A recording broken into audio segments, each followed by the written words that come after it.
Hello friends, இன்னைக்கு நம்ம cook with குட்டிலிங்க ஒரு சூப்பரான பன்னீர் சீஸ் ரோல் தான் எப்படி நம்ம வீட்லேயே சூப்பராக குழந்தைங்களுக்கு செஞ்சு தரலாங்கிறதான் பார்க்க போகிறோங்க. இதுக்கு பன்னீர் வேணுங்க, ப்ரெட்டு வேணும், அப்புறம் சீஸ் வேணும். இவ்வளோதாங்க வேணும். மீதியெல்லாம் நம்ம வீட்டில் இருக்க பொருளை வச்சு இதை வந்து சூப்பராக செஞ்சிடலாங்க. ஒரு பேக்கெட் பன்னீர் எடுத்துருக்கேங்க. அதை வந்து இது மாதிரி நீளமாக கட் பண்ணிக்கோங்க.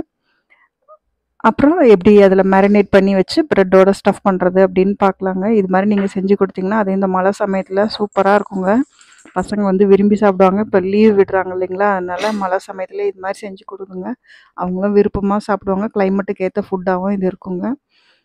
இப்போ இதில் வந்து நான் கொஞ்சமாக மிளகாத்தூளுங்க, பெப்பர் பவுட்ரு, ஜீரகத்தூள், கொஞ்சமாக கரம் மசாலுங்க, சால்ட்டு, ஒரு அரை எலுமிச்சம்பழம் வந்து புழிஞ்சு விட்டுருக்கேங்க.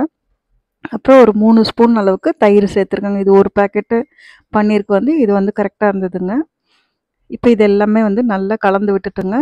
இந்த பன்னீர் மேலே கோட் பண்ணி மேரினேட் பண்ணி கொஞ்ச நேரம் அப்படியே வந்து இதை எல்லாம் உப்பு காரம்லாம் பிடிக்கிற மாதிரி இந்த பன்னீரில் டோஸ்ட் பண்ணி அப்படியே வச்சுடுங்க.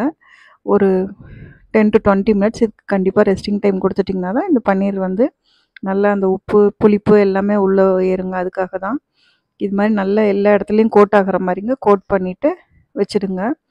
அப்புறம் இது எப்படி வந்து நம்ம ஃப்ரை பண்ணுறது, எப்படி வந்து ப்ரெட்டில் வச்சு ரோல் பண்ணுறதுன்னு பார்க்கலாங்க. இது மாதிரி பாருங்கள், நல்லா எல்லா இடத்துலையும் அந்த நம்ம எடுத்திருக்க மசால் வந்து கோட் ஆகிற மாதிரி பரட்டி வச்சுருங்க. இப்போ நான் தோசைக்கல்லில் தான் செய்கிறேங்க. தோசைக்கல்லில் வந்து எண்ணெய் விட்டுட்டு, உங்களுக்கு வேணால் பட்டர் போட்டுக்கலாங்க. எண்ணெய் விட்டுட்டு ஒவ்வொரு பன்னீராக வந்து எடுத்து 4 பக்கமும் நல்லா ரோஸ்ட் ஆகிற மாதிரிங்க. இந்த மசால் கண்டிப்பாக பிரிஞ்செல்லாம் வராதுங்க. நீங்கள் நல்லாவே செய்யலாங்க பொறுமையாக. இப்படி வந்து எல்லாமே இது மாதிரி டோஸ்ட் பண்ணி எடுத்துக்கோங்க. அடுத்தது வந்து நம்ம ப்ரெட்டுக்குள்ளே எப்படி வந்து இந்த பன்னீரை ஸ்டஃப் பண்ணுறது அப்படிங்கிற ப்ராசஸை வந்து பார்க்கலாங்க. இது மாதிரி வந்து ஸ்வீட் ப்ரெட் எடுத்துக்கோங்க. சாண்ட்விச் ப்ரெட் அது வந்து வாங்காதீங்க.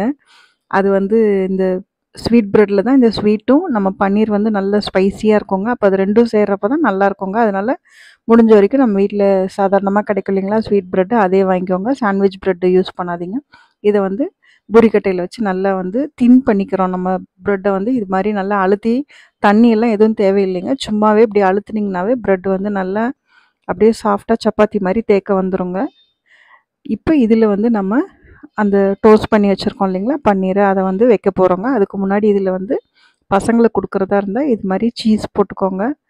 சீஸ் வச்சு பண்ணுறப்ப தான் அந்த பன்னீர் ரோல் வந்து ரொம்ப சூப்பராக கிடைக்குங்க. நான் கொஞ்சம் கொத்தமல்லி தழை வச்சுருக்கேங்க. அதை வந்து இந்த சீஸ் மேலே அப்படியே வெறும் இலை மட்டும் கட் பண்ணி வச்சுருக்கேங்க. அதை வந்து வச்சுட்டு நடுவில் வந்து நம்ம ஃப்ரை பண்ணி வச்சுருக்கோம் இல்லைங்களா அந்த பன்னீரை வந்து வச்சுக்க போகிறோங்க. நம்ம இந்த பன்னீரை மேரினேட் பண்ணி வைக்கிற டைம் மட்டுமே தானே தவிர்த்துங்க. இது ஒரு 5 நிமிஷத்தில் செஞ்சு கொடுத்துர்லாங்க. பசங்களுக்கு டீ அந்தாண்ட கொதிக்கிறப்ப கூட இந்த ரெசிபி வந்து சூப்பராக செஞ்சு கொடுக்கலாங்க. பசங்க வந்து விரும்பி சாப்பிடுவாங்க. திரும்ப திரும்ப கேட்பாங்க. அந்த மாதிரி இது வந்து அவ்வளோ டேஸ்ட்டாக இருக்குங்க. ஒரு தடவை நீங்கள் செஞ்சு கொடுத்துட்டிங்கன்னா அப்புறம் அவங்களே வந்து இதுக்கு அடிக்டட் மாதிரி ஆகிடுவாங்க. அவ்வளோ டேஸ்ட்டாக இருக்குங்க. நம்ம வீட்டில் இருக்க பொருளை வச்சு தானே நம்ம செய்கிறோம்.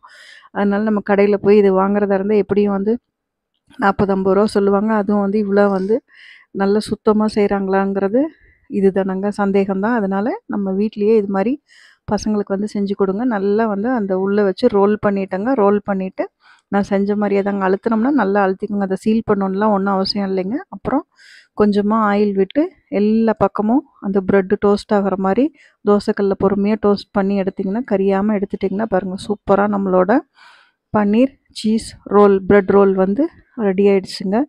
நம்ம பேக்கரியில் மாதிரி மட்டும் கிடைக்கிற இந்த ரெசிபியெல்லாம் நம்ம இது மாதிரி வந்து பசங்களுக்கு செஞ்சு கொடுத்திங்கன்னா அவங்க ரொம்ப விருப்பமாக சாப்பிடுவாங்க.